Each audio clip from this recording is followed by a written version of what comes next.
If you've been online for any amount of time, you've likely heard the case for hustle culture.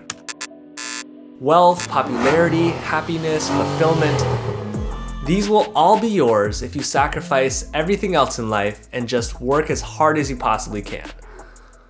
And we've absorbed this message so much as a culture that being too busy for anything else and being a hashtag entrepreneur is now such a badge of honor, where we feel so good saying that like we're better than anyone else when we bring it up in conversation or put it in our dating app profiles. I mean, hypothetically, of course. And through the years, research is finally showing us how dangerous this can actually be to have a singular focus to the detriment of everything else. We're now seeing the health consequences from everything from a lack of sleep to a chronic stress that puts a massive amount of strain on the body. And there's another darker side to hustle culture that hasn't been brought to light yet: the ugly effect that it has on the way we view one another. On one level, we begin to see our supportive friends and families as superfluous nice-to-haves. And on the other hand, we begin to see people as these utility pieces, just ways for us to make more money and to be stepping stones to our own accomplishments. And here's why that's such a massive problem. So this is Robert Waldinger. For the past 82 years, researchers at Harvard have been studying the lives of 724 men and their eventual spouses and children to understand what actually makes for a fulfilling and successful life. In one of the most viewed TED Talks of all time, he explains to us that many of our men, when they were starting out as young adults, really believed that fame and wealth and high achievement were what they needed to go after. But over and over these 75 years, our study has shown that the people who fared the best were the people who leaned into relationships with family, with friends, with community.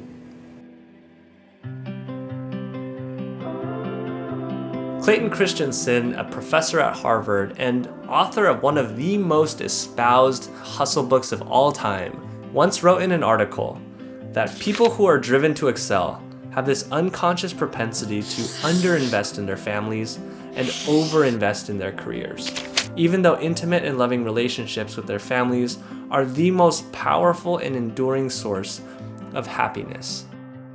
And this one hit me hard.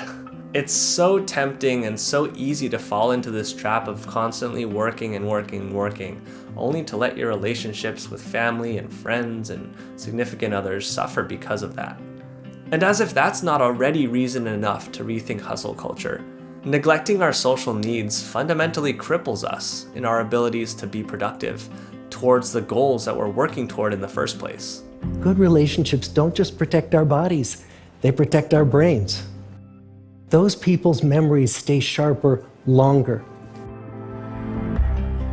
It turns out that people who are more socially connected are happier, they're physically healthier, and they live longer than people who are less well connected. I know it sounds cliche, but we really do need each other more than we realize. We often shape our lives according to the heroes and stories that we look up to. And unfortunately, right now, our world is celebrating this view of the successful person as someone who's a lone wolf, who sacrifices their social needs in order to pursue their definition of success. And the sad thing is that the story is skewed. Genuine human connection is as much a vital part of a successful life as sleep and exercise are.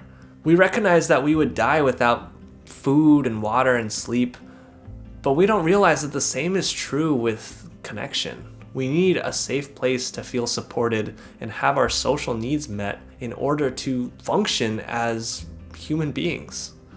Because to get to the top of that mountain, we need each other. And if you somehow manage to get to the top all by yourself, you might feel cheated to find it less satisfying than you thought it would be, and that it's more lonelier and emptier without people there with you. And as Robert Waldinger once wrote, it's easy to get isolated, to get caught up in work and not remembering, I haven't seen these friends in a long time. So I try to pay more attention to my relationships than I used to. And I think it's a reminder that we could all use from time to time. That's a tough one, but I'm here in the trenches with you guys. And so yeah, if it's your first time here, welcome. This channel is about how we can be intentional about designing a good life as backed by science. And what it tells us is that a big thing that we've neglected is human connection. And we're trying to figure out how we can bring that back in an intentional way so we can actually be fulfilled rather than chase what everyone else says will fulfill us. So welcome. Sending you all much love, my friends, and sending you a big hug today, especially if you need one again. And I'll see you in the next video. Love you. Bye.